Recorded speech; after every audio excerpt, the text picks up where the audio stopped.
about eternity.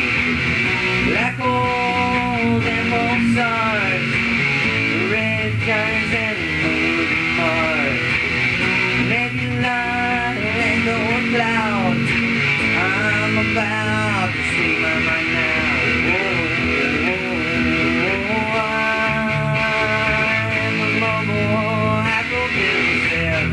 Astrophysicist, yeah. I'm a mobile astrophysicist. Alright everybody, thank you for joining us this day. Hope you enjoy the show. I'm the Mobile Home Astrophysicist. Thank you everybody for showing up today. Glad to have you. I'm the Mobile Home Astrophysicist. If this is your first time watching, it's good to have you. Today we're going to be talking about gravity. Now gravity is the invisible force that keeps us on the earth. So tonight in this episode, we'll forget all we know about gravity and try to look at it one more time. But before we start, I was reading today in Discover magazine about a man named Freeman Dyson. He was talking about black holes being in the center of galaxies, and that's what holds the galaxy together. It rotates around the black hole, which is kind of funny because when I was 8 years old, the stars and the galaxies looked to me like they were orbiting, and they were orbiting around the center of the galaxy, and so I just assumed that was a black hole in there holding the galaxy together, which just proves that great minds think alike. Way to go, Mr. Dyson. You're the man. Gravity is made up of gravitons, which either push you to an object or pull you down to an object. Haven't quite figured out which one yet. Either way, gravitons, these little tiny objects, can direct you anywhere they want you to go. No matter how small you are, no matter how big you are. Now, if we could manipulate these little tiny gravitons, turn them off and on as we choose, just imagine the possibilities, the things that we could do. If we could isolate individual gravitons to push and pull as we choose, then imagine this air going over and under this wing as gravitons. Lighter up here, heavier down here, which gives the wing lift. Since we're able to manipulate gravitons, let's go ahead and take that knowledge and put it on a ship.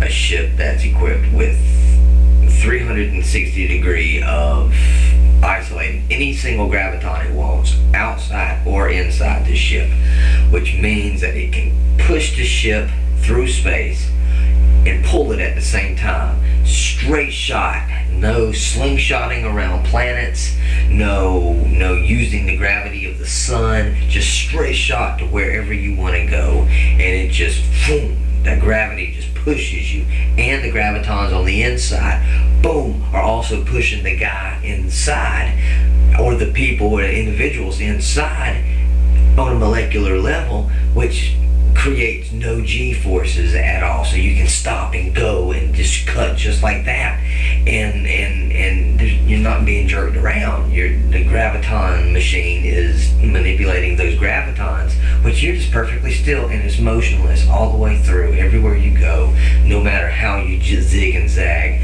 at, I don't know, maybe the speed of light.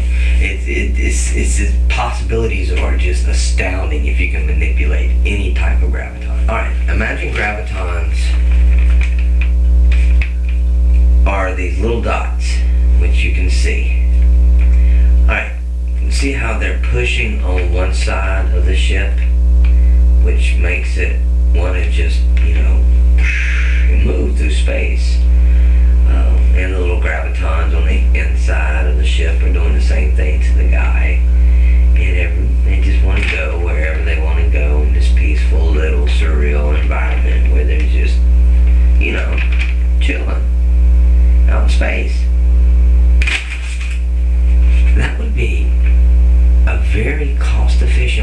travel. No fuel. Anywhere you want to go in the galaxy, the universe, it doesn't matter. Just travel there straight through space. No slingshotting. I mean, you could go to Jupiter in like, 15 days. I don't think it's that fast, but you could really significantly cut down the time it takes for satellites to go wherever they need to go around. We could travel in different galaxies, or solar systems, within 2 or 3 lifetimes maybe. What if gravity isn't a constant? We know it changes at a really tiny level, subatomic level. Well, what about really big levels or medium levels? What if it changes whenever we can make it change? If we can make it change. And how would we make it change? What about dark matter? What if dark matter held gravitons? What if that's where gravitons are made? What if they're being made, replenished in these graviton factories, which is dark matter, which is what we see is the just gravitons, just a whole bunch of gravitons together. I don't know, maybe they need to grow into full-size gravitons to have that force. Maybe they don't pull and attract until a certain time in their development.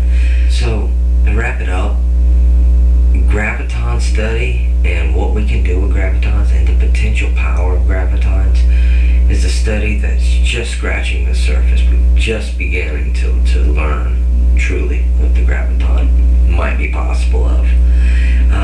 Science changes every day. Every day science is rewritten. Just wait. Gravitons are going to have their day. Go gravitons! I had some questions that some people sent me. One was, why doesn't the tether burn up in atmosphere? Well, it's not moving. You have to be moving to create friction to cause it to heat up to burn. If there's no movement, then there's no friction, and then there's no heat.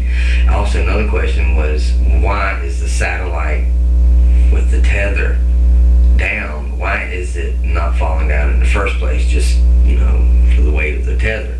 Well, that's because of the centrifugal force. I think it can hold itself in the weight of the tether up, but I don't know about, mass quantities of weight. That's a lot of weight. Well, thank you very much for joining me today. If you have any questions, please send them to Mobile Home Astrophysicist. That's MOBLEHOMEASTROPHYSICIST@yahoo.com. I'll be more than happy to answer them. And thank you for joining in. Next time the next episode is going to be about time. So, see you next time. I'm the Mobile Home Astrophysicist. Have a good night.